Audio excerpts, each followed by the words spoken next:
warahmatullahi ta'ala wabarakatuh.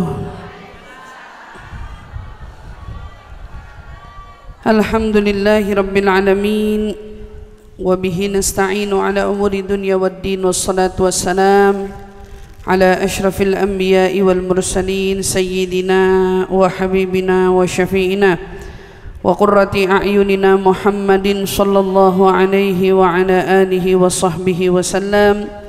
Subhanaka la ilma lana illa ma 'allamtana innaka antal alimul hakim. Rabbi zidna ilma warzuqna fahma, amin ya rabbal alamin. Allahumma inna nas'aluka ilma ladunni wal mashrab as-safi al-haniya wa hab ya ghani. Allahumma inna nas'aluka ilma ladunni wal mashrab as-safi al-haniya wa hab ya ghani. Allahumma inna nas'aluka ilma ladunni wal mashrab as-safi al-haniya wa hab ya ghani. Nawaitu ta'allum wa ta'lim wal nafa' wal intifa' wal mudzakarah wal tadhkir wal ifada wal istifada wal hitha ala tamassuk bi kitabillah wa sunnati rasulillah sallallahu alaihi wasallam wad du'a ila al huda wad dilalata ala al khair ibtigha'a mardati wa qurbih wa thawabih wa husnul khatimah ma'al lutfi wal afiyah wa salahil aqibah bi rahmatika.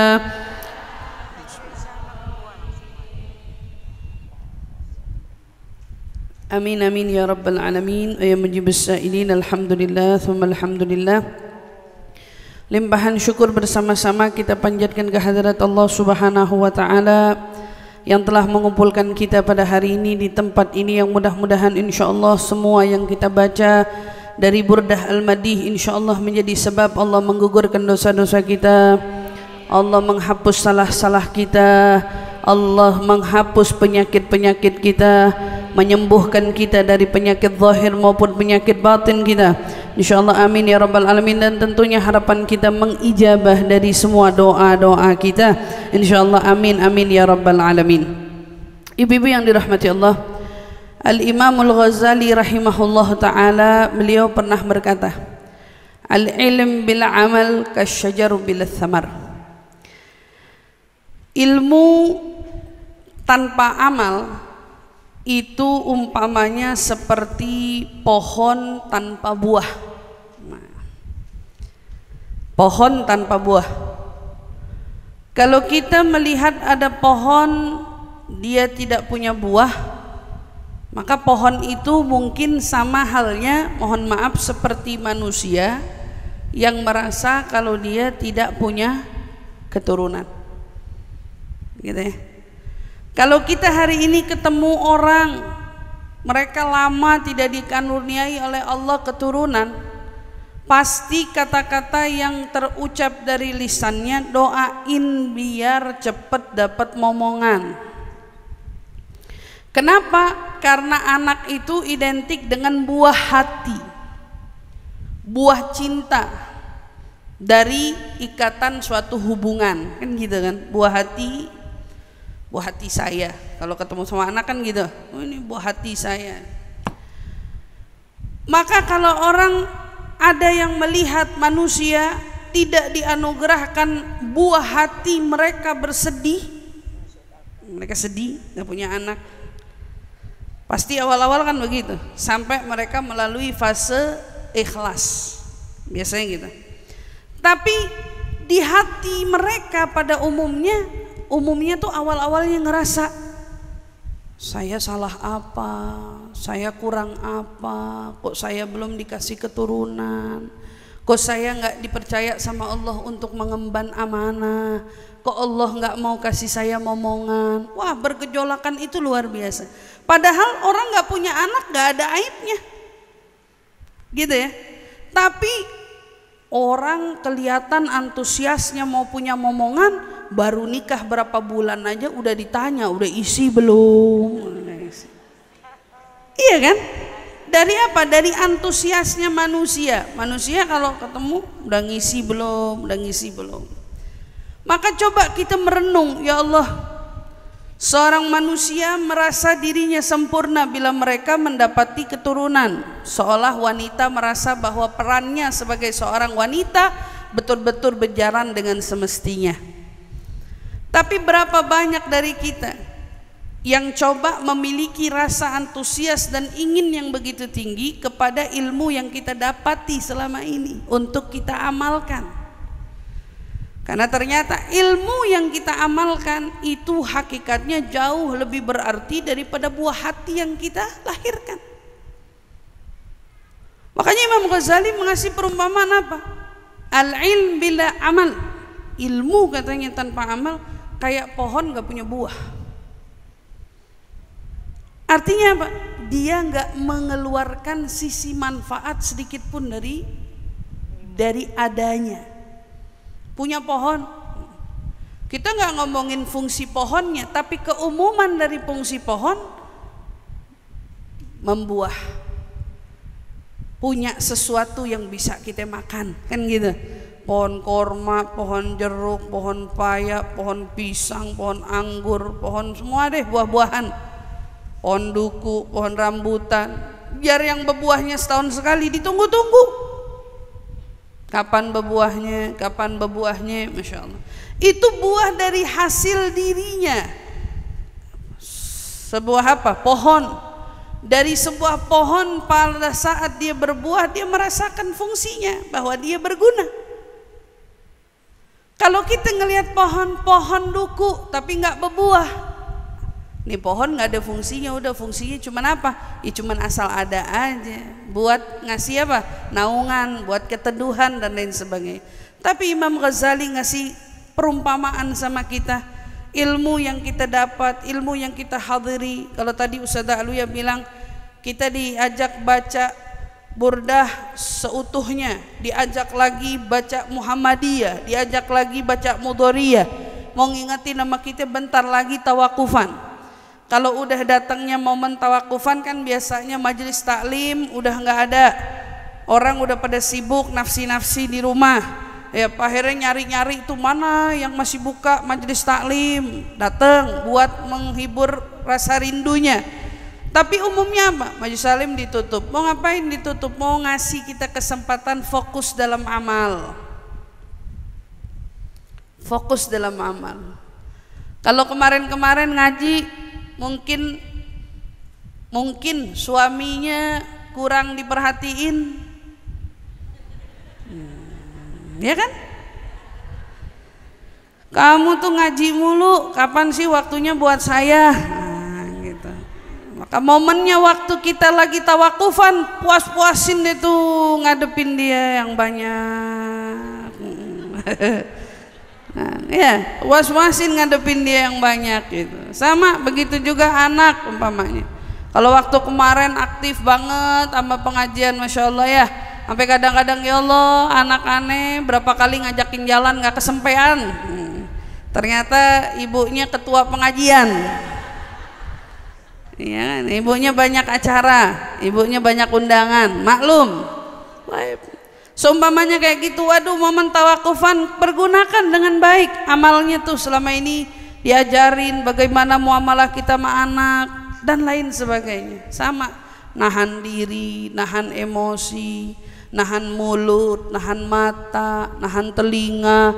Apalagi sampai kita mau masuk bulan Rajab, mau masuk bulan Sya'ban, mau masuk bulan apalagi Ramadan.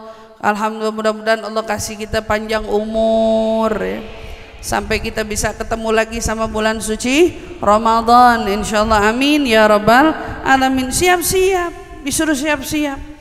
Maka jangan sampai kita selama ini belajar tapi amalnya ketinggalan. Maka kalau kita yang hari ini belajar sama layaknya sebuah pohon tumbuh, terus tumbuh, tapi tumbuhnya dia tidak membuahi, ada gunanya nggak? Masih ada, Bu. Orang yang belajar setidaknya dia belum mampu mengamalkan, ibaratnya masih lebih baik daripada orang yang dari awal kagak belajar, apalagi ngomong aneh belum siap beramal, jadi ntar dulu udah belajarnya.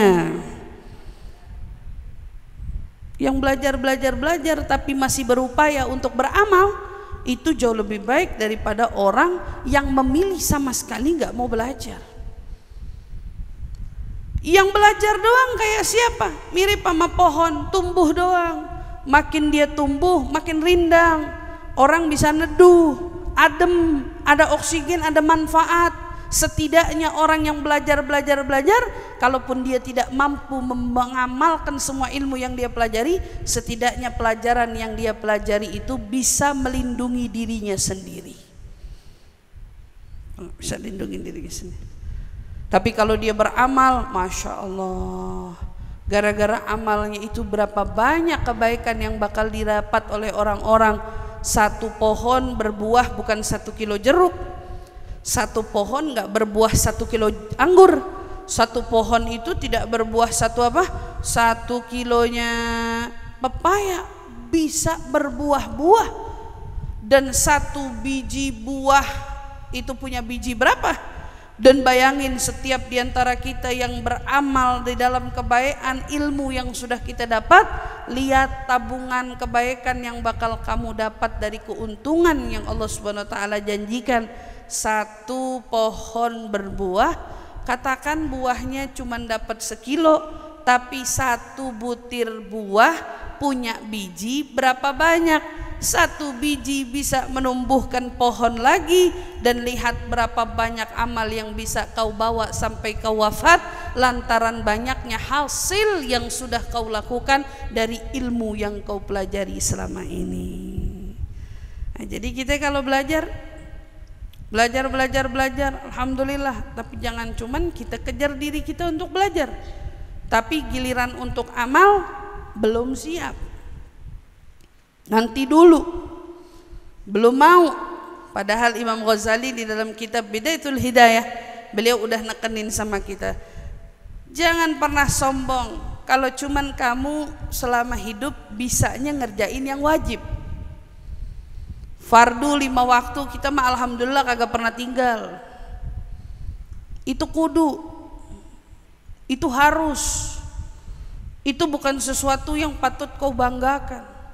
Walaupun alhamdulillah kau menjadi pilihan Allah sebagai seorang hamba yang menjalankan kewajiban, gitu kan? Alhamdulillah.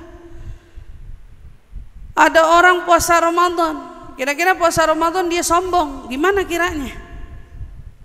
Kita mah alhamdulillah kalau Ramadan datang kita mah nggak pernah puasa. Itu mah kudu, betul apa enggak? Datang zakat, momennya zakat, alhamdulillah kita mah kalau zakat dari tahun ke tahun kagak pernah ninggal. Kita mah zakat alhamdulillah, sini kita bagi, situ kita bagi, sini kita bagi. Wajib Bu, wajib. Itu wajib, betul kan? Alhamdulillah. Imam Ghazali bilang orang itu ngerjain wajib ibaratnya kayak dia apa? Kayak dia sedang berdagang dan punya modal usaha. Modal usahanya itu sholat wajib.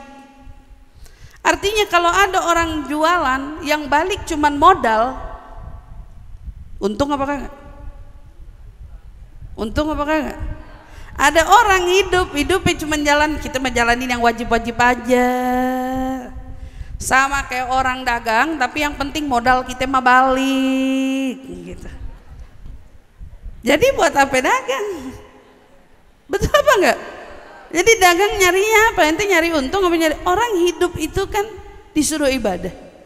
Yang dicari ridhonya Allah. Mau masuk surga sama Rasulullah. Kan itu cita-cita kita semua.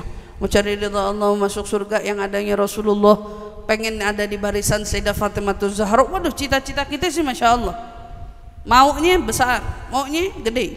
Kayak orang jualan, tiap hari jualan dagang, ditanya ente mau apa? Aneh pengen punya mobil, pengen punya rumah, pengen punya ini, punya itu. Gimana untungnya? Ya alhamdulillah tiap dagang sih balik modal. Tiap hari tiap dagang balik modal. Asal kamu tahu yang wajib yang kamu kerjain itu adalah modal. Wa rasul mal itu modalnya. Kapan kamu dapat untung? Di saat kamu berhasil mengerjakan perbuatan sunnah lainnya.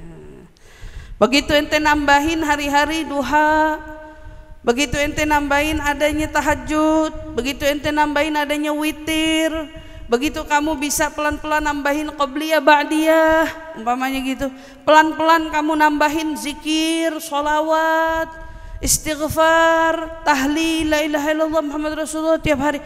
Amalan-amalan di luar kewajiban yang kita lakukan itu adalah pahala yang disebut keuntungan dari dagangan yang kamu dagangkan selama ini. Jika ada tambahannya Bu, jika Imam Ghazali, jika modal usahamu tidak ada kerugiannya. Jadi ngomongnya gitu aja, gak ada kerugiannya. Gimana rugi?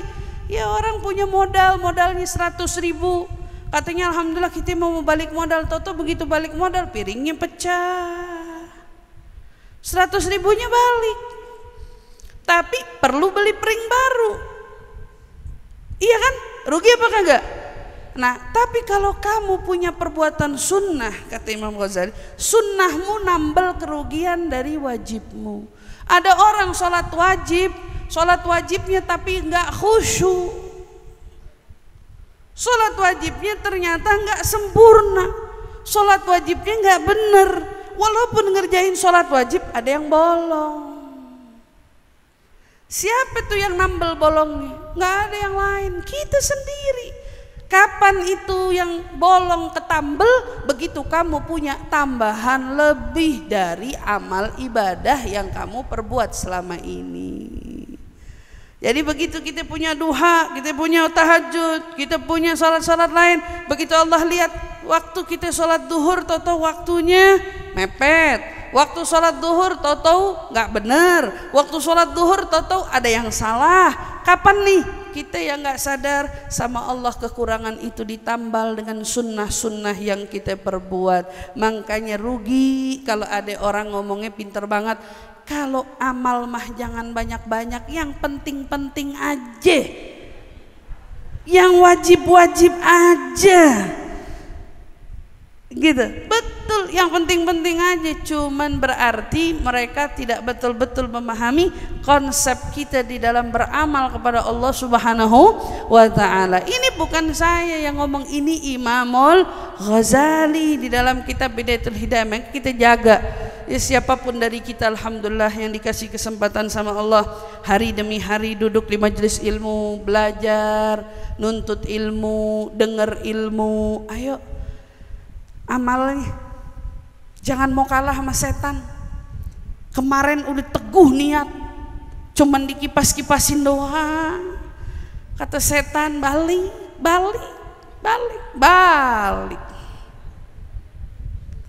Jangan mau kalah. Udah belajar, ayo tekunin, semangat yang semangat.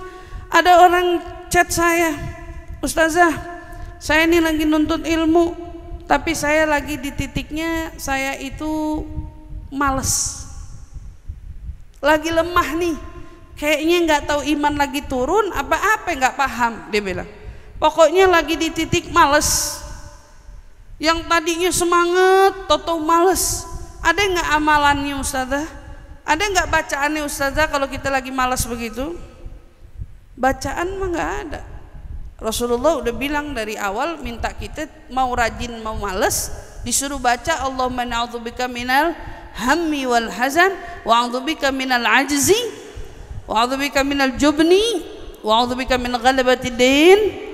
Itu kan salah satu doanya, aku berlindung kepadamu ya Allah minal ajzi, dari ketidakberdayaan dan rasa malas. Ente lagi semangat, ente nggak lagi semangat, itu doanya. Terus kalau lagi begitu tuh down, mau belajar males, mau ngerjain kebaikan males. Itu kenapa ya?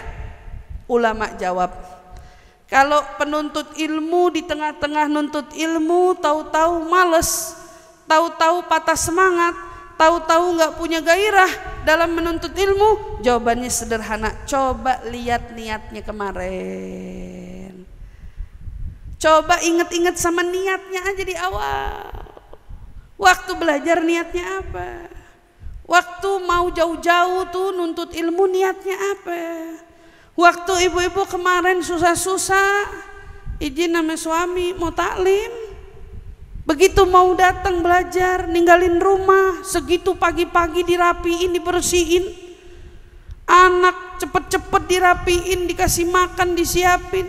Umi mau ngaji hari ini, itu kan semua butuh effort. Kenapa waktu itu semangat? Semangat itu ada tujuan, ada niat. Kemana niat itu? Ingat lagi dari awal. Jangan lihat sebab malesnya. Karena kalau ditanya sebab males, pasti karena maksiat, ya udah pasti. Sebab males karena kamu mungkin melakukan sesuatu yang melanggar syariat, bisa jadi. Habis nggak sengaja duduk-duduk toto ghibah, semangat kita dalam taat berkurang. Lagi duduk asik-asik, tahu-tahu ngebuka aib orang, umpamanya nggak sengaja lagi ngomongin aibnya fulan, kebuka aibnya, semangat kita dalam kebaikan berkurang. Kan itu sebabnya. Tapi bagaimana cara mengembalikan semangat itu? Balikin niatmu di awal. Niatnya ingetin lagi, pasti khalal fin niyah. Kalau kata ulama bilang sebabnya ada kerenggangan di dalam niat, artinya kelupaan sama tujuan niat di awal yang akhirnya memicu kita sampai hari ini setengah-setengah dalam berbuat. Ayo waktu hari ini belajar niatnya apa? Waktu datang taklim niatnya apa? Waktu kita mau ngejar, mau cari ilmu niatnya apa? Pada saat niatnya lurus, niatnya benar, niatnya sungguh-sungguh, itu juga yang bakal memicu kamu untuk berbuat taat di sepanjang waktu. Tapi kalau udah niatnya dari awal udah salah, niatnya dari awal udah nggak ada, niatnya dari awal udah cuman, pada akhirnya begitu datang waktunya taat, datang waktunya amal, apa akhirnya? Apa akhirnya? Ente males. Saya temuin berapa kali, banyak, mau dari kalangan mana aja. Banyak hari ini orang itu notabene-nya hijrah, berubah pakaiannya, syar'i lengkap kostumnya, tapi seolah itu hanya gambaran yang mau tidak mau menjadi stylenya hari ini. Cuman mau nggak mau alasannya, ya udah mau nggak mau. Ada nggak yang nambah? Belum kelihatan. Nambah apanya? Ilmunya, taatnya, semangatnya, ghirohnya, dan lain sebagainya. Coba balikin. Kita yang pada nuntut ilmu, semangat ghirohnya gimana? Oh, semangat ghirohnya seenggaknya aplikasi ilmu kita terapkan di dalam kehidupan. Ntar datang bulan Rajab, Masya Allah pasang niat, minta ampun sama Allah, istighfar siap-siap yang banyak kepada Allah, mau gugur dosanya kepada Allah, siap-siap. Istighfarnya jalan, berarti jaga diri dari maksiatnya juga harus jalan. Istighfarnya jalan, berarti dia berusaha menahan diri dari perbuatan salahnya jalan. Pada saat istighfarnya jalan, berarti dia nahan diri dari hal-hal yang melanggar, jalan. Semuanya jalan seiring dari apa? Upaya dia waktu nuntut ilmu niatnya banyak.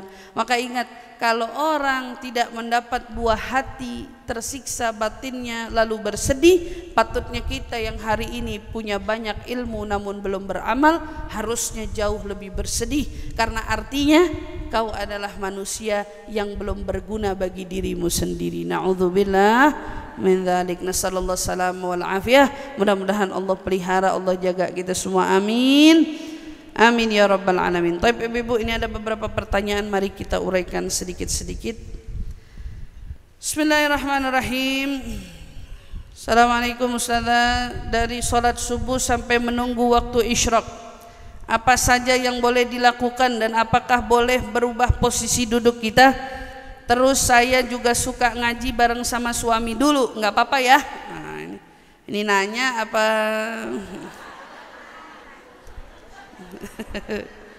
Iya, maksa ibu-ibu ya.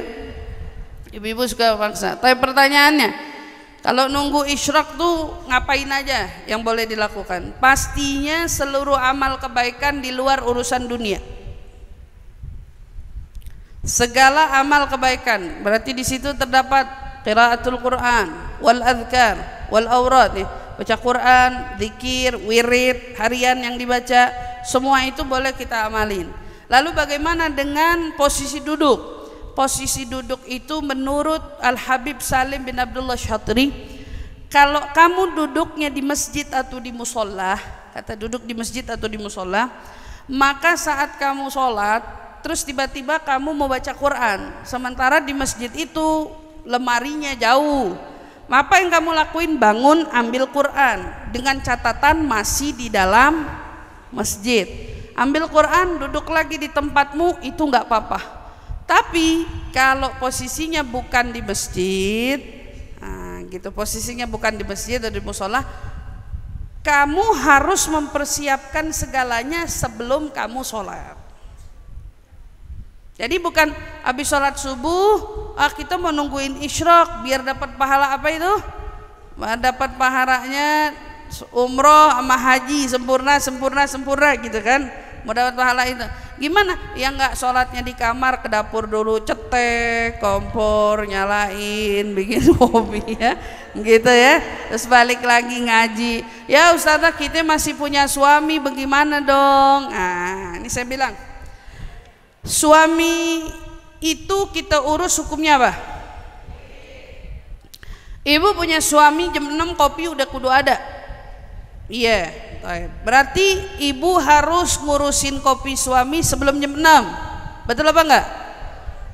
Ada ibu mau ngerjain dapat pahala sholat isyraq, hukumnya apa? Jadi sebenarnya bikinin kopi suami mau sholat isyraq, mana yang lebih utama?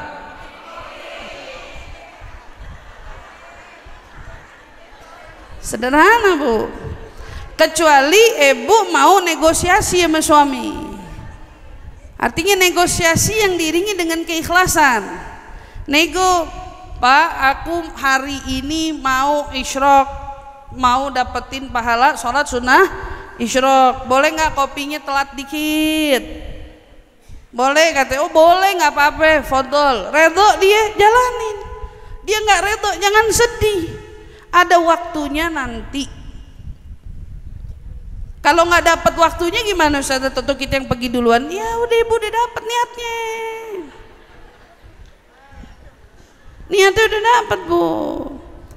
Tapi biar ibu ini bisa ngimbangin dulu. Jadi karena mendapatkan pahala yang disebutkan tadi sempurna kan syaratnya sholat, duduk fi musalla, arti tempat sholatnya dia, zikir, wirid, nggak bangun, nggak gerak. Kalau cuman merubah posisi duduk boleh, tapi bangun kalau apa itu yang jadi masalah. Nah itu duduk, diam, wirid, zikir sampai isyraq, sholat, dapat pahala haji sama umroh sempurna. Terus gimana Ustazah, boleh nggak kita duduk ngaji bareng sama suami? Nah, boleh Bu, kalau ditanya boleh. Yang penting duduk di tempatnya. Nah, ini di majlis gimana ngaji sama suami bareng? Oh iya, kalau ini Ustazah Luyal nangkepnya lebih dari saya. Pengalaman orang-orang banyak yang ngajinya di luar, ngaji bareng sama suami. Oh, tahsin sama orang laki gimana? Selagi guru tahsin wanita ada, maka tidak diperkenankan perempuan tahsin sama guru laki. Ya. Kecuali ibu belajar tahsin, ibu pakai satir. Ibu di mana, guru tahsin di mana, seperti di pesantren-pesantren pada umumnya, gitu. Tapi kalau halakoh guru laki yang ngajarin, ibu tahsin baca ngaji sama dia yang nyimakin, ya selagi masih ada guru perempuan, ya guru perempuan yang harus ibu belajar sama dia. Bukan guru laki, bukan guru laki itu. Jadi ngaji bareng sama suami, suaminya suruh ngaji sama ustadznya, ibu ngaji cari ustadzahnya, gitu. Itu kalau dari ustadzah, paham ibu ya?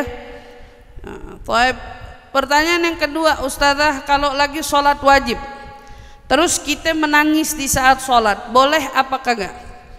Kebetulan sholatnya jadi imam. Nangis dalam sholat matlub, dianjurkan dengan catatan tidak membatalkan sholatnya. Bagaimana tangisan yang membatalkan sholatnya? Tangisan yang membatalkan sholat yang ada suaranya.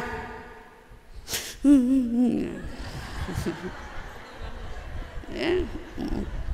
Artinya terisak-isak dia. Itu nggak boleh, ya, batal.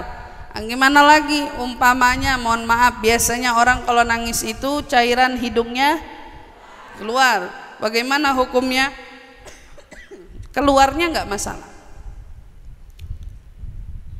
ibu tarik yang masalah.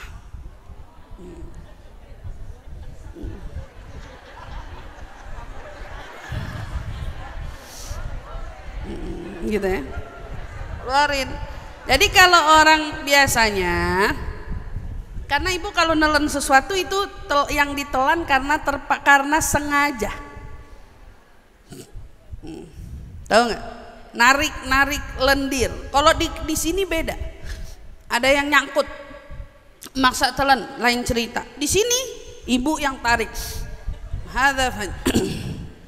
Hada dari yang saya ketahui nggak boleh.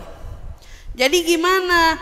Oh ya, kalau nangis, ini ibu tipikal orang yang kalau sholat air matanya beleberan, ambil tisu. Jadi begitu ini keluar, nggak usah begini. Nah, boleh gitu. Gitu. Sampai ya nggak boleh dipaksa. Jadi cukup yang menetes itu, yang mengalir itu yang diusap. Nah, boleh dengan syarat itu. Bagaimana kalau jadi imam? Saya cuman mengingatkan. Seorang menjadi imam lalu menangis di dalam sholat boleh, nggak ada larangannya. Kadang-kadang kita dapatin imam di Masjidil Haram nangis. Kadang-kadang kita dapatin Sayyidil Habib Umar juga kalau mimpin sholat dalam Ramadan nangis. Cuman tidak lama, nggak lama, Bu. Nangisnya itu cukup aja, kadar di mana dia. Kapan ibu boleh nangis yang lama? Sholat sendiri boleh. Tapi kalau sholat berjamaah, apalagi ibu jadi imam, ibu harus pintar mengendalikan diri, mengendalikan emosi. Makanya kalau kita sholat di haram atau di mana, imamnya nangis, berapa lama? Gak lama. Habib Umar berapa kali nangis? Berapa lama? Gak lama. Jadi hukumnya boleh, bukannya nggak boleh, tapi kalau kamu jadi imam, kamu harus tahu diri. Karena imam itu punya tanggung jawab tidak mempersulit makmum di belakang.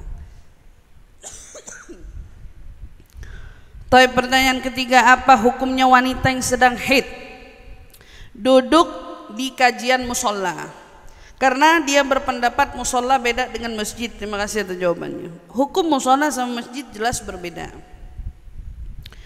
Kalau kembali kepada fatwa salafnya kita, habaib kita, masyayikh kita, Sayyidil Habib Umar aja deh, nggak usah orang lain. Sayyidil Habib Umar di Daruz Zahra kita punya namanya musola Ahlul Kisah.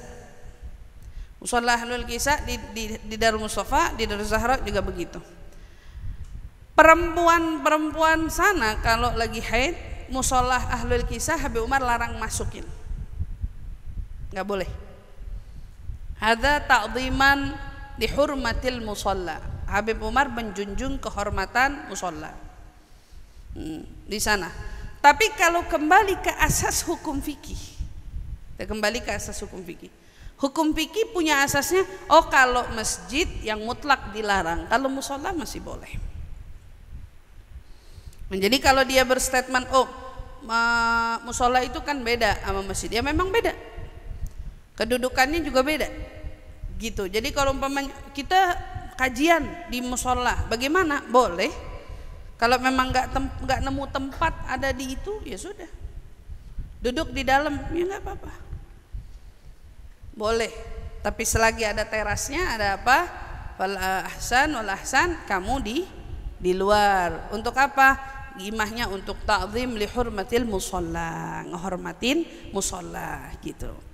Jadi nggak gampang, nggak nyepelein, paham ya? Nambah, Bu. Iya nih, Yang ada di sini aja yang udah saya terima nih. Ya. Ini yang terakhir soalnya. Assalamualaikum Ustazah, apa hukumnya main game online yang berhadiah? Kemudian hadiah itu berbentuk uang, digunakan untuk membayar listrik dan lain-lain. Apa hukumnya memakai uang hadiah game online tersebut? Bu, game online itu masuk kategori judi. Kenapa dia masuk kategori judi? Padahal kesannya kita nggak masukin naruh duit dulu sebelumnya. Dari mana judinya? Nah, judinya itu dari kamu yang mendaftarkan diri masuk ke dalam game online itu. Dia narik duit kamu dari mana? Dari kamu punya pulsa.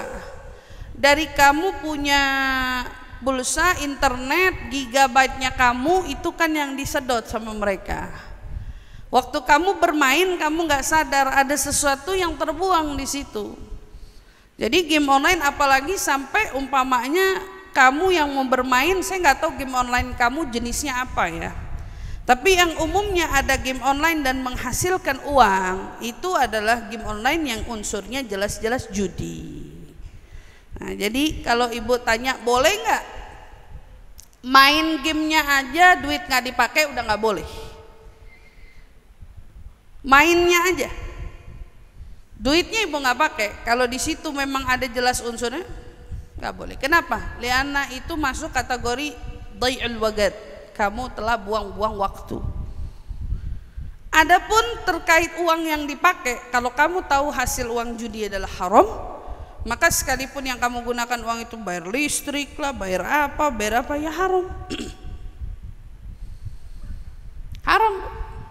Ustazah, tapi kan itu kita pakai buat listrik, buat apa? Kagak bayar, kagak dimakan, nggak dimasukin ke dalam perut. Bu, seorang Umar Abdul Aziz, ya, seorang Umar Abdul Aziz, seorang pemimpin di mana pemimpin kala itu menjadi khalifatul muslimin, jadi khalifahnya orang muslim, jadi Amirul Mukminin, bukan Sayyidina Umar bin Khattab ya. Lilin, minyak yang membuat lilin itu menyala, yang beliau pergunakan di rumahnya, itu kalau diambil dari anggaran negara dia nggak mau. Kenapa? Saya nggak mau makan uang syubhat. Makan nggak? Enggak. Make uang syubhat. Lampu loh, buat nerangin dia. Listrik ibu buat nerangin ibu di rumah kan, buat ibu sholat, buat ibu ngaji, buat ibu ibadah, buat ibu apa. Tapi kalau sumber yang nerangin listriknya itu sumbernya dari yang haram, yang ibu pergunakan dari dana yang haram, ya kagak boleh bu, nggak boleh. Jadi kita mau, ini bahasanya orang yang kayak gini adalah orang yang sedang mengakali hukumnya Allah. Ya, ini ngakali hukumnya, gimana caranya? Kita kan nggak masuk ke sini, betul. Mau kena, masih ada utang aja. Sholatnya mu'allaq baina sam wal ard. Sholatnya gantung antar langit sama bumi. Siapa yang masih punya utang mau kena bayar?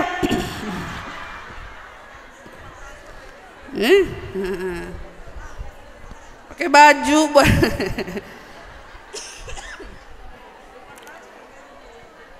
kayak baju buat kebayaan ibaratnya itu. Ya, jangan terlalu berani. Segitunya ngutang bu, bukan make yang haram. Jadi mau gunainnya untuk apa? Selagi itu digunakan untuk dirimu sendiri nggak boleh. Saya pernah nanya sama paman saya Habib Nagib, ada orang nanya, uang bunga bank itu boleh nggak dipakai buat bayar telepon, abodemen telepon, boleh nggak? Nggak boleh. Selagi itu adalah kepentingan dirimu, maka nggak boleh. Kalau kau gunakan untuk kepentingan maslahat, baru boleh uang bunga. Gitu. Ya, untuk uang bunga baru boleh. Tapi buat yang lain, enggak. Jangan mencari keuntungan untuk diri sendiri. Wallahu a'lam bishawab. Nah, pajaknya kalau itu untuk anggarannya negara, Sebagian ulama menyatakan pakai uang bunga nggak apa-apa. Tapi kalau itu kembalinya lagi nggak tahu, nggak ada kejelasannya, pakai dari uang bunga pun nggak boleh. Gitu. Dari uang pajak. Wallahu a'lam. Ayo kita masuk ke pembahasan kita walau sedikit. Bismillahirrahmanirrahim. Yang punya kitab boleh buka halaman 165.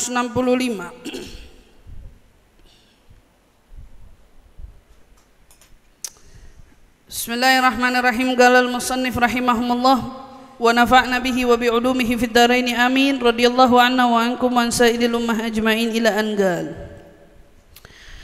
a'dharu takhallufil ma'mum an imamih. Setelah kita ngebahas tentang kesempurnaan bagaimana caranya kita menjadi makmum yang benar, dan ini adalah uzur. Uzurnya makmum itu boleh takhalluf, artinya tertinggal dari imamnya. Itu sampai di mana batasnya? Kita ketinggalan imam bolehnya kapan batasnya nih? Jadi kalau masbuk, kelupaan sesuatu atau apa aja sih uzurnya bagi makmum yang ketinggalan imam? Nah, ini yang mau dibahas. Uzurnya makmum yang tertinggal dari imamnya. Yu'dzarul ma'mum fi takhallufi an imamih bi thalathati arkan tawilah fi tis'ah halat. Katanya diperbolehkan bagi makmum ya tertinggal dari imamnya, ya tertinggal berapa rukun? 3 rukun panjang. Kalau ngomongin 3 rukun panjang, emang rukun panjang apa aja? Ada yang tahu nggak ibu-ibu? Ada yang tahu nggak? Nggak ada yang tahu. Kali gitu ada yang tahu, saya kasih hadiah. Saya mau ada event tanggal 3, saya kasih hadiah tiketnya 1. Saya hitung sampai 5. 1, 2, 3, 4, 5. Udah kelar, nggak jadi, batal. Ibu gagal. Aduh. Arkan tawilah, rukun yang panjang itu apa? Rukun yang pendeknya dulu kita sebut. Rukun yang pendek itu adalah rukun i'tidal dan rukun duduk di antara 2 sujud. Dia rukun sholat tapi disebutnya rukun pendek.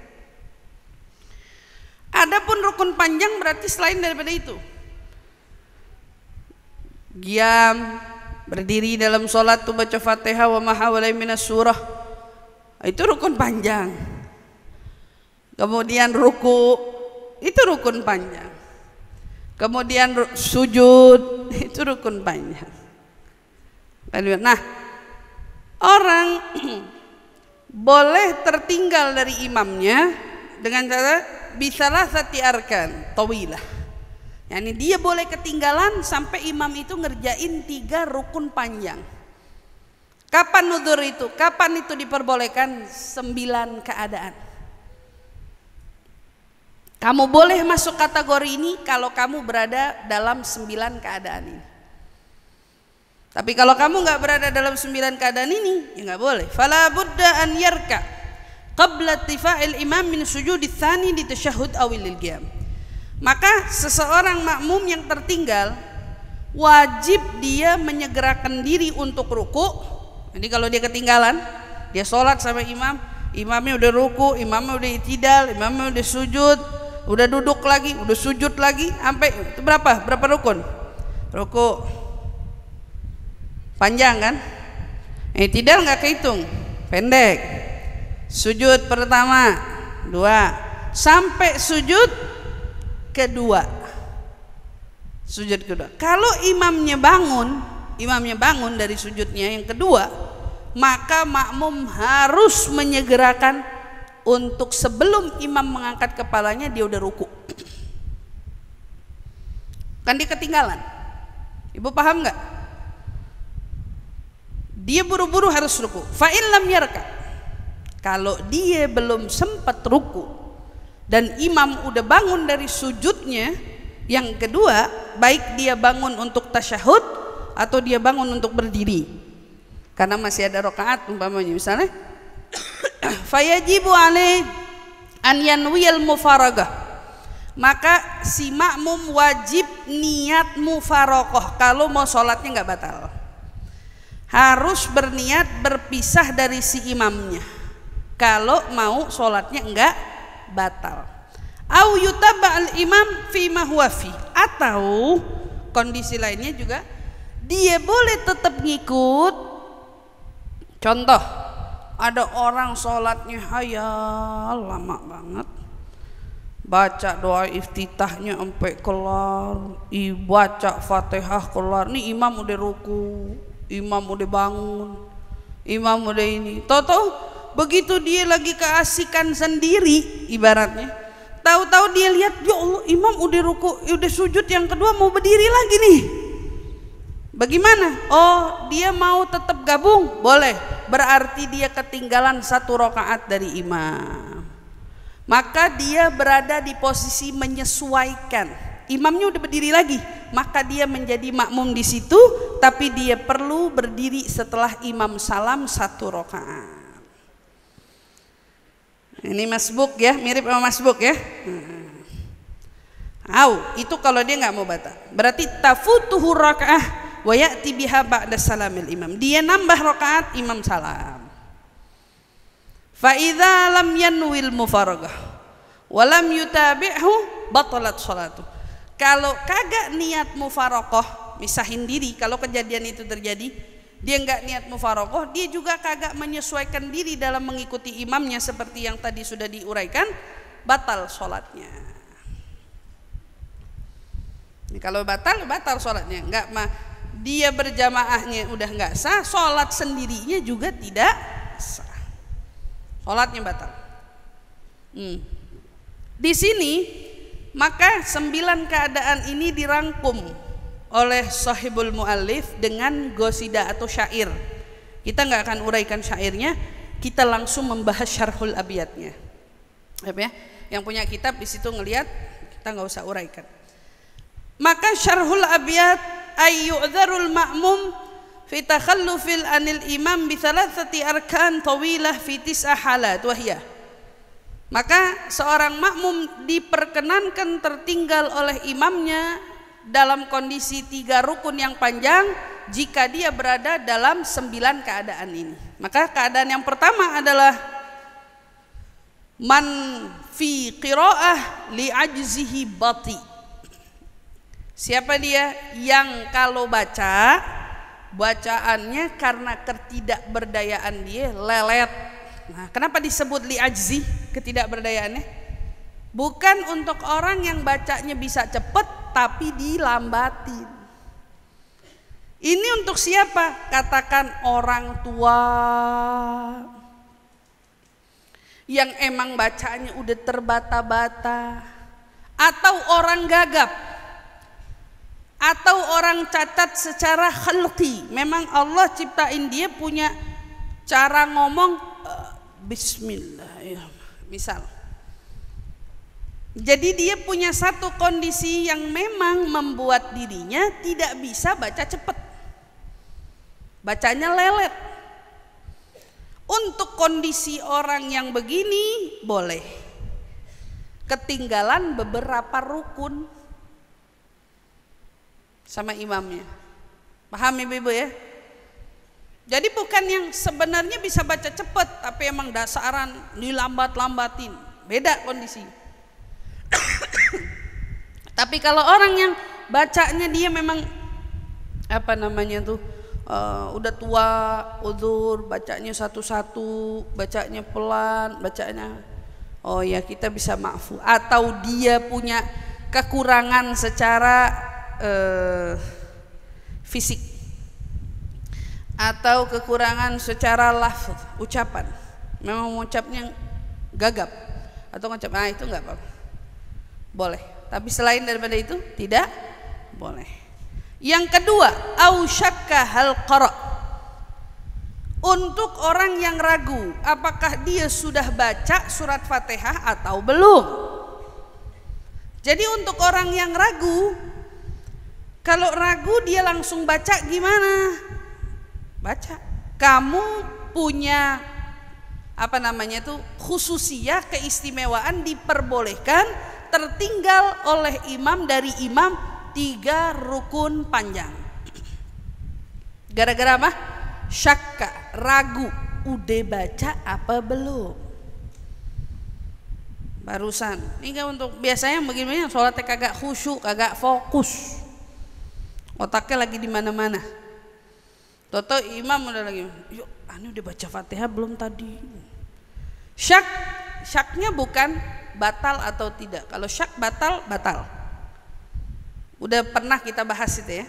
Keraguannya bukan terkait batal tidaknya, tapi keraguannya terkait udah baca atau belum Fatihahnya. Kalau ragu, dia boleh baca. Dan dia diperkenankan, diuzurkan untuknya tertinggal 3 rukun panjang. Kondisi yang ketiga, keadaan yang ketiga adalah waman laha nasiyah, untuk orang yang benar-benar lupa, belas, gak ngeh, lupa. Habis dia sholat baca iftitah bengong. Toto imam, aneh belum baca Fatihah, baru ingat. Belas lupa. Itu baik di dalam kondisi dia di rakaat pertama, rakaat kedua, di mana aja. Tiba-tiba dia lagi banyak pikiran dalam sholatnya, nasiyah, lupa. Benar-benar lupa, nggak baca Fatihah. Maka kalau dia mau menyegerakan diri untuk baca, langsung baca. Ini untuk yang langsung baca. Kemudian yang keempat,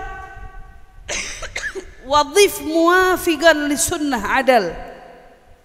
Ini untuk makmum yang dia udah ikut sholatnya bareng, takbiratul ulanya bareng sama imam, tapi dia menyibukkan diri untuk mengerjakan sunnah. Contoh, baik dia masbuk atau dia dari awal. Saat dia ikut sholat sama imam, dia udah tahu imamnya bacanya cepat, atau dia udah tahu imamnya sudah selesai Fatihah, tapi begitu dia takbir dia repot aja nyibukin diri baca apa? Iftitah. Atau dia ngerjain kedua iftitah sampai imamnya ruku. Kita pernah bahas ini, kita ulang sedikit. Kalau dia ngikut dari awal, terus imamnya keburu ruku, jadi dia dari awal ngikut, imam keburu ruku, dia dapat rokaat nggak? Dia takbir bareng sama imam, Allahu Akbar. Toto imamnya mungkin nggak baca iftitah, atau imamnya mungkin bacaannya cepat, imamnya ruku, dia katakan lagi sibuk, baru iftitah baru mau habis, belum Fatihahnya, masih iftitah begitu. Wa ma ana minal musyrikin. Toto imam Allahu Akbar, ruku, Fatihah belum. Dapat nggak dia 1 rakaat sampai imam i'tidal? Dapat. Ini kondisi yang saya maksud. Karena dia ngikut dari awal. Tapi kalau orang kucuk datang masbuk, imam Allahu Akbar, ruku, apakah dia diperkenankan dapat udzur yang sama seperti ini keadaannya? Enggak. Dia langsung ruku bareng sama imam, Fatihah dia ditanggung sama imam.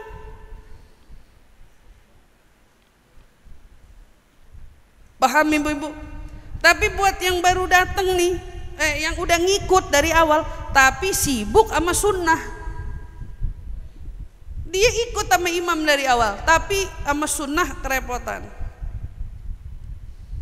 Nah yang begini nih, ini yang disebut keadaan yang boleh darinya dia tertinggal 3 rukun panjang dari imam. Tapi kalau orang masbuk datang, masbuknya imam udah ruku, apa boleh dia sibuk Fatihah? Enggak boleh, langsung ruku sama imam. Faham? Kondisi yang kelima, waman li saktah intidharihi hasal, ay idza intadhara saktatul imam liyaqra huwa suratul Fatihah Faraka al-imam wa lam yatamakkanil ma'mum min qiraatil Fatihah kullaha aw ba'dihha. Kondisi atau keadaan yang kelima adalah orang yang nunggu atau yang diam karena dia diamnya nungguin imam yang diam. Dalam sholat itu kan ada saktah. Jadi dia kelewatan baca karena dia nganggep imam saktah, imam lagi saktah, tenang aja deh, imam lagi diam sejenak, dia tenang. Tahu-tahu imam bukan diam sejenak, imam anggaplah dia bukan diam sejenak, dia ternyata baca surat pendek langsung ruku, sehingga membuat dia apa? Walam yatamakkan, dia nungguin saktah imam, buat imam baca, tapi suratul Fatihah kan habis iftitah itu sunnah saktah kan, dia diam aja nunggu dari awal takbir bengong, ntar imam baca baru ada mau ikut, sibuk. Kadang-kadang orang dalam sholat suka gitu kan, tahu-tahu imam bismillahirrahmanirrahim alhamdulillahirabbil alamin arrahmanirrahim maliki yaumiddin, refleksnya dia Allahu akbar kabir walhamdulillah katsiran subhanallahi bukratan wa asilan aja. Ya. Tahu waktu dia dalam saktah itu enggak lama. Imam raka'al imam dan makmum enggak punya waktu yang cukup untuk menyempurnakan Fatihahnya secara seluruh atau sebagian. Maka bagaimana kondisi yang kayak gini, ini yang disebut waman lisaktati intidharihi hasal. Dia buat nungguin saktahnya imam, keasikan nunggu saktah sampai kebablasan. Saktah, ibu paham saktah? Diam sejenak dalam sholat. Jadi jangan bingung.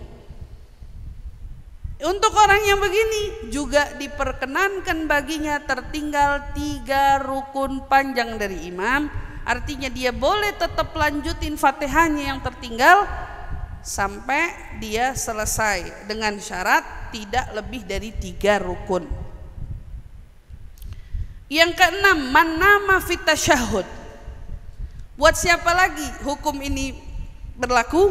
Untuk orang yang tidur lagi tasyahud pertama. Ada ustazah orang tidur gimana tuh? Lagi sholat tasyahud, batal dong. Batal nggak? Kan duduk, wudunya nggak batal. Ada nggak apa batalnya sholat? No. Adanya batalnya wudu. Jadi kalau orang lagi tasyahud, suka kita temuin anak-anak di pondok lagi ngantuk, imamnya tasyahudnya panjang, ya. Dia ikut tasyahud merem, imamnya udah keburu berdiri, Allahu Akbar, dia masih duduk. Kalau sujud gimana Ustazah? Kalau ketidurannya waktu sujud batal, wudunya langsung batal. Kan tidur duduk nggak batal. Atas asas tidur duduknya, makanya disebut manama fit tasyahud. Siapa yang tidurnya lagi tasyahud. Maka kalau dia ketiduran, toto begitu dia melek, imam toto sudah lagi apa? Lagi sujud lagi. Wah, buru-buru dia bangun ya. Nuntasin Fatihahnya dia, ikut susul imam. Yang begini kondisinya boleh atau tidak? Tapi kalau toto dia ketinggalan sholatnya maghrib, ketidurannya maghrib, kayak lelah banget hidupnya, udah ketinggalan, toto begitu bangun ya imam udah ketinggalan. Nah ini yang seperti ini langsung dapat tasyahud lagi. Kalau imam udah keburu tasyahud, jatuhnya apa? Berapa rukun dia ketinggalan? Berapa rukun dia ketinggalan? Udah ketinggalan 4 rukun dong. Qiyam 1, ruku 2, sujud 3. Kalau sampai imamnya tasyahud, kalau sholatnya maghrib 4, dia sadar, imam lagi tasyahud lagi, posisi duduk, dia baru bangun, batal nggak sholatnya? Dia batal karena ketinggalan 3 rukunnya. Faham ibu-ibu? Insyaallah. Yang ketujuh, kondisi selanjutnya, aw ikhtalata alaihi takbiratul imam mandabat. Ini untuk orang yang menerka-nerka, dia jadi antara takbir sama dia itu ngelihat imamnya berpindah dalam gerakan, dia nggak bisa menerka. Kenapa? Anggaplah katakan orang ini orang buta, jadi dia takbir, dia dengar Allahu Akbar, anggap dia misalnya, atau dalam kegelapan dia sholat, dipikir atau suara imam yang terlalu kecil, imam takbir Allahu Akbar, dia baru takbir, dipikir takbiratul ihram, toto imam takbir mau pindah ke ruku, terlambat kan? Nah, kalau kamu pernah mengalami kondisi itu, kamu lagi sholat, kita nggak tahu nih imam, kita pikir lagi dalam gerakan apa, tahu-tahu imam berada di gerakan mana. Pasti saya rasa sewaktu-waktu, kapan waktu mungkin kondisi itu kita bisa ketemu sama itu keadaan. Bukan cuman orang buta aja, atau kita yang sholat dalam gelap, lampu mati, atau suara imamnya pelan dan lain sebagainya. Kondisi yang semacam ini, kamu jadi kecampur antara takbir berdiri dengan takbir ruku, kamu ketinggalan, kamu nggak tahu, nggak ngeh, yang begini diperbolehkan. Kamu pikir imam takbiratul ihram, toto imam takbir ruku, berarti telat kan? Kamu takbir toto imam ruku Allahu Akbar. Nah, yang seperti ini talakhbat ikhtarata alai takbiratul imam ka'ama wa kana dhulmah, kondisi yang seperti ini juga diperbolehkan. Yang kedelapan, kadzalladzi yukammilu tasyahhud ba'da imam gama anhu ghasidan.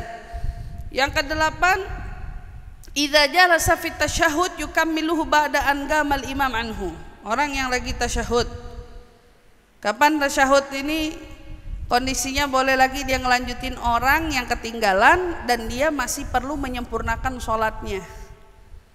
Orang masbuk boleh lanjut sholatnya, boleh terusin sholatnya. Kapan?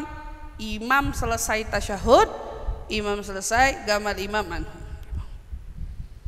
Iya, dia duduk di tasyahud, dia kelarin, imam selesai, ba'da'an gamal imam anhu. Jadi kalau dia kondisinya bagi orang yang yukammilu tasyahud ba'da imam gama anhu ghasidan, dia lagi tasyahud, imam berdiri, iya kan? Imamnya udah berdiri, baik orang yang lupa atau enggak, imamnya lupa tentang tasyahud, dianya lupa. Bagaimana halnya kita? Keadaan kita lagi tasyahud, nyelesain apa bangun bareng sama imam? Hah? Kita makmum, ikut apa imam kalau tasyahudnya? Tasyahudnya apa? Sunnah. Ada kondisi di mana waktu itu ya, kalau nyelesain sama kita nyelesain, nggak nyelesain kalau tasyahudnya sunnah. Jadi kalau imam nggak tasyahud ya makmum ngikut. Makmum ngikut, jangan enggak. Pernah nemuin orang sholat imamnya lupa, makmumnya tasyahud. Kayak orang pernah nemuin imam lupa kunut, makmumnya kunut. Ada yang pernah nemuin kayak gitu? Itu gimana hukumnya Ustazah? Kalau kamu ngerjainnya dalam kesengajaan, sholat kamu mutlak batal karena kamu sudah yukhaliful imam, kamu bertentangan dengan imam. Walaupun itu sunnah Ustazah, walaupun itu sunnah, ikut sama imam karena itu sunnah, nggak diharusin. Kita harusnya ngikut sama imam, nyelesain bacaan. Waktu itu pernah satu waktu saya sholat bareng sama apa ya, sama Hubabah. Di tengah-tengah kita sholat, entah kita yang rame-rame serempak ceritanya, nggak ada yang khusyuk sholatnya atau bagaimana, Hubabah lupa tasyahud dan kita ngikut aja dengan santainya, nggak ada yang tasyahud awal. Jadi ikut aja sama dia kayak nggak ada apa-apa. Tapi tiba-tiba di tengah-tengah kita ada satu anak yang habis beliau salam, Hubabah salam, dia sujud sahwi. Dia sujud sahwi. Nah, Kita nengok semua, ini dia yang lupa apa kita yang lupa bagaimana gitu ya. Karena bayangin ente jumlahnya ada berapa santri tuh, katakan anggaplah 30 orang 50 orang sholat bener-bener kagak ada yang ngeh dan gak nyadar kalau Hubabah kelupaan tasyahud. Bahkan begitu dia sujud sahwi, Hubabah nanya kenapa dia sujud sahwi ya gitu. Kita juga ikut, ya kenapa ente sujud sahwi, ente kenapa sujud sahwi gitu. Kita nanya gitu ya, kenapa itu sujud sahwi? Itu kau sujud sahwi gitu ya. Dia bilang, kan Hubabah tadi lupa sama tasyahud awal. Terus Hubabah, emang iya katanya. Saya lupa tasyahud awal kata Hubabah. Ada anak-anak yang ngeh tapi mungkin belum tahu ilmunya. Terus nggak lama dia bilang, iya Hubabah, tadi emang sih kayaknya tasyahud awal emang kagak kebaca gitu. Kita semua yang ikut diomelin bareng-bareng. Kalau aneh imam lupa wajar kata dia bilang, aneh sendiri, nah ente orang pada lupa semua katanya. Nggak benar. Iya, aneh juga lagi ada di situ. Banget itu nyadar. Emang aneh juga nggak nyadar kalau Baba lupa. Saking ngikut aja gitu ya. Subhanallah. Nah, ini kondisi kayak gini. Yang kesembilan, manasyal qudwah. Walam yatadzakkar illa wal imamus sajid. Terakhir, belum kita tutup. Bagi orang yang jelas-jelas lupa kalau dia lagi sholat berjamaah dan dia nggak nyadar kalau dia berjamaah kecuali setelah imam sujud. Tuh bayangin, ada orang kondisi kayak gini, ada lupa berjamaah, lupa lagi sholat jadi makmum, dan dia nggak ngeh kalau dia makmum sampai imamnya sujud. Nah kalau kondisinya terlupa seperti ini, karena lupanya bukan lupa Fatihah lagi tapi lupa berjamaahnya, uzur di dalam sholat pun, uzur di dalam ketertinggalan pun masih diberikan kesempatan 3 rukun tawil, 3 rukun panjang kalau memang kamu lupa kamu berjamaah gitu ya. Kamu lupa, kalau enggak ya, kalau kamu nggak dalam kondisi itu ya hukumnya jelas nggak boleh. Dengan kesengajaan, bertentangan, atau karena bacaan yang lama tadi udah diuraikan semua. Insya Allah kita semua bisa apa? Bisa lebih menyempurnakan lagi diri kita di dalam berjamaah untuk kita mengerjakan sholat bersama dengan imam. Fa idraku takbiratul ihram yanalul ma'mum fadla takbiratul ihram idza hadaraha ma'al imam. Mengejar takbiratul ihram itu membuat makmum itu mendapatkan fadilah, keutamaan takbiratul ihram. Jadi kalau kita sholat berjamaah, yang perlu juga ibu-ibu semua perhatikan adalah mengejar takbiratul ihramnya bersama dengan imam. Idza hadaraha ma'al imam, kalau dia hadir bersama dengan imam maka dia harus menyibukkan diri setelahnya itu menyegerakan untuk menyusul takbirnya imam. Falau ta'akhir walau yasiran, andai kata dia terlambat walaupun sebentar, maka dia telah kehilangan fadilah atau keutamaan dari takbiratul ihram. Nah, itu dijaga Bu. Itu intisarinya sholat takbiratul ula ma'al imam. Jangan sampai kita menyepelekan itu. Wala yadur, yang diperbolehkan apa? Ta'akhur yasir, terlambat sedikit, dinahwi, contoh untuk orang yang sedang merapikan barisan atau menggunakan siwak. Jadi kalau ada orang udah siap mau sholat, imam takbir dia lagi siwakan, bagaimana hukumnya? Itu terlambat sedikit karena hal itu boleh. Tapi kalau kamu terlambat karena ngurusin ini, ambilin ini, masih ngurusin itu, manggil teman sini, dah, ketinggalan, fadilahnya nggak dapat. Fahadha mengejar takbiratul ula ma'al imam, fadilahnya luar biasa, ibaratnya jeruk atau madu, saripatinya itu adalah takbiratul ula bersama dengan imam. Insya Allah Allah anugerahkan kepada kita semua, insya Allah kita bisa menjadi orang-orang yang senantiasa menjaga perintah sholat wajib sampai kita bisa mendawamkan diri mengerjakan sholat berjamaah, insya Allah, amin ya rabbal alamin. Tapi Ibu terima kasih atas segala perhatiannya. Insyaallah Allah berkahi kita dan jadikan ilmu yang kita pelajari hari ini bermanfaat untuk saya pribadi dan juga tentunya untuk semua ibu-ibu yang hadir. Amin amin ya rabbal alamin. Insyaallah Allah berikan kepada kita kesehatan, keafiatan. Insyaallah kita bertemu di bulan yang mendatang dalam keadaan sehat afiat. Tawakufan insyaallah nanti diumumin sama Ustazah Aluyah. Insyaallah mudah-mudahan kita menyambut datangnya bulan Rajab dengan hati yang penuh kekhusyuan, hati yang penuh harapan, yang insyaallah Allah jadikan bulan Rajab ini bulan pengampunan bagi kita semua insyaallah. Amin ya rabbal alamin. Dari dosa-dosa kita amin ya rabbal alamin. Cukup sekian dari saya, terima kasih atas segala perhatiannya. Kurang lebihnya mohon dibukakan pintu maaf. Wassalamualaikum warahmatullahi taala wabarakatuh.